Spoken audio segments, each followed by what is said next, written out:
Day 29కి స్వాగతం. Today నేను చెప్పబోయే మాటలు మీకు ఎవరైనా ఇంతకుముందు చెప్పుకున్నట్టయితే ఒకసారి మళ్ళీ రిమెంబర్ చేసుకోండి, ఎందుకంటే నాకు ఇవాళ చెప్పాలనిపిస్తుంది. ఒకసారి మీతో వినండి.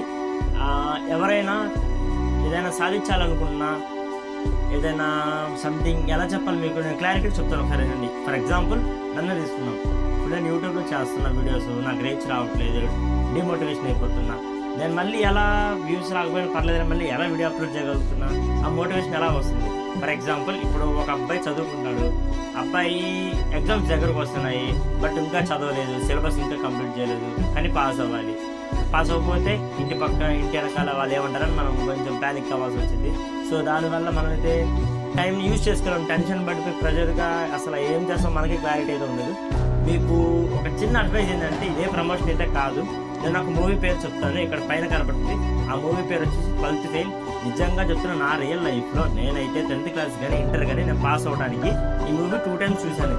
ఎందుకంటే ఈ మూవీలో ఉండే సీన్స్ కానీ, దీనిలో ఉండే మోటివేషన్ కానీ, ఎలా సాధించాలి అనేది కానీ, మొత్తం సినిమాలో A to Z రియల్ స్టోరీతో అయితే ఒక మూవీ చేయడం జరిగింది. చాలా అంటే చాలా బాగుంటుంది. మీరు కనుక ఎవరైనా సక్సెస్ అవ్వాలి, లేదంటే ఎగ్జామ్స్లో పాస్ అవ్వాలి, ఏదైనా చేయాలి అనుకుంటే కనుక కానీ ఒకసారి ఆ మూవీ చూడండి. మూవీ చూసినప్పుడు మీకు ఏమన్నా చేంజ్ అనిపిస్తే వచ్చి మళ్ళీ మన వీడియోలో కామెంట్ అయితే చేయండి. నేను చాలా అంటే చాలా హ్యాపీగా ఉంటాను. నచ్చితే కనుక సబ్స్క్రైబ్ చేసుకోండి. నెక్స్ట్ వీడియోలో కలుసుకుందాం. Bye bye.